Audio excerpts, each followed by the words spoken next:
So, it is your boy GaryG Gaming, and I am back, and I am as surprised as you are that I'm making gameplay commentary. But yes, I am, and this is the FV4005, aka the Death Star or the Shit Barn. I enjoy this tank a lot. I only just recently got it because, you know, I actually don't have to work today, so I can play this damn thing, and honestly, I've got to say, it is extremely enjoyable firing the biggest gun in the game at just little tanks, and they just blow up like nothing. The amount of damage this vehicle does, like, to understand, it is a 183mm gun. It just blows things apart like they're nothing. You know, you could double the size of the 88mm gun and you would still come up short compared to this. It's just ridiculous. And funnily enough, this is a sort of weird vehicle if you actually think about it. The British developed this vehicle on the hull of the Centurion Mark III as an effort to counter the sort of Russian heavy tanks that they, well, not just heavy tanks, just Russian vehicles in general at the beginning of the Cold War. So they came up with a bunch of different projects. This was originally related to the FV215 project, but that sort of went through. And then eventually they settled on, you know, using the hull of the Centurion. So they came up with two vehicles in particular, both of which are in the game. The FV4004 Conway, armed with a 120mm gun, and then this thing, armed with a 183mm gun. This is based on a British World War I 7.2-inch howitzer, and it's just incredible to see like how they managed to fit such a massive gun on this hull.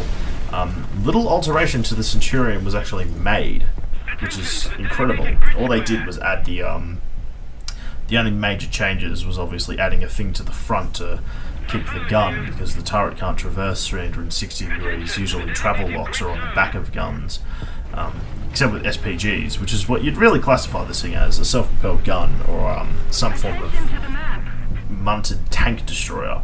And then obviously they have the recoil spade at the back. So the interesting thing about this vehicle is it's very high profile, and despite that the turret is only armoured with 14mm of armour, which is absolutely arse-all.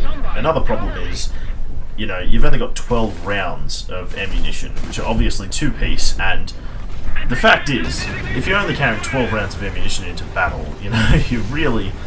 I can imagine, you know, you had 4 of these things in a company, or whatever they're called, a tank platoon, sorry, and maybe you'd assign a single platoon of these to a Royal Armoured Company. They provide some pretty amazing fire support, but I feel like that could be it could be more effectively provided just by, you know, self-propelled artillery. I mean, these things were monstrous. They did test this gun against the Centurion and the Conqueror, and apparently when they fired it at the Centurion, the turret of the Centurion just went flying off, similar to how Russian tanks do, and the Conqueror's mantlet cracked in half. Now, I don't know exactly how thick the Conqueror's mantlet is, but if you can imagine that metal cracking in half, then you can imagine what this round does to tanks like IS-3s, even IS-4s. I'd hate to see what this thing does to a mouse, you know. But yeah, so the essence is they've just put a massive gun on a Centurion hull, and to be quite honest, it's a good idea fundamentally. However, you'd obviously come across some problems. Like, for example, you know, with loading, the rounds are a good 10 kilograms, to say the least. You know, that is the projectile and the powder cartridge. So you can imagine trying to lift that over and over again. It would just get ridiculous. So, did I say 10 kilograms? I'm a moron. I meant 100 kilograms. I'm just not really thinking today. Yeah, so these rounds weighed 100 kilograms each, which is incredible, if you ask me. And you're just lobbing this at a tank, you know? And to be honest, there's really not much more about the vehicle. Like, it just sort of... The thing is, you don't really need a big gun like this when you have things like ATGMs and APFSDS rounds, or actually no, before that, HEAT-FS rounds. So, you know, it kind of makes vehicles like this relatively redundant.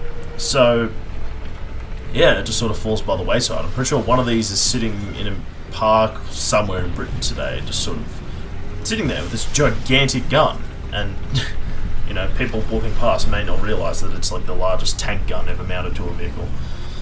And so yeah, I don't really have much more to say about this vehicle. Gameplay wise, you know, don't be a moron with it. You're not a armoured tank destroyer. Hell, the Centurion medium tank isn't even that well armoured.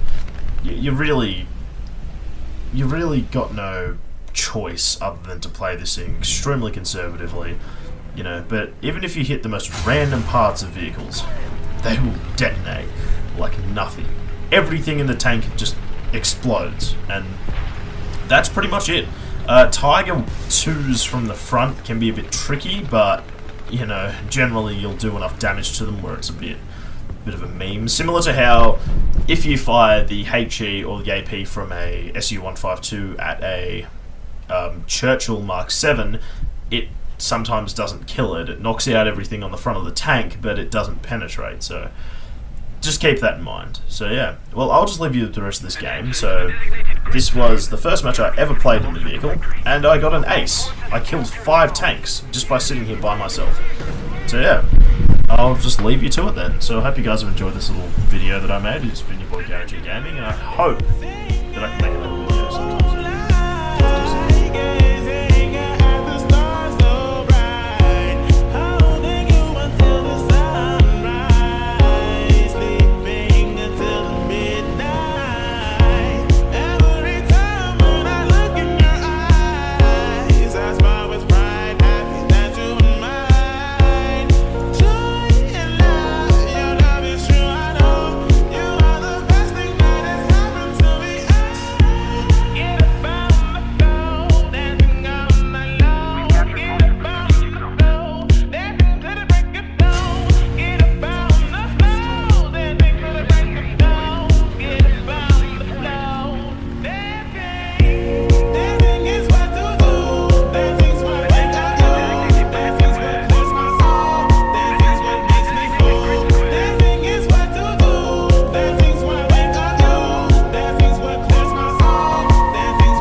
Dancing's what makes me whole. Dancing is what to do. Dancing's what I think of you. Dancing's what clears my soul. Dancing's what makes me whole.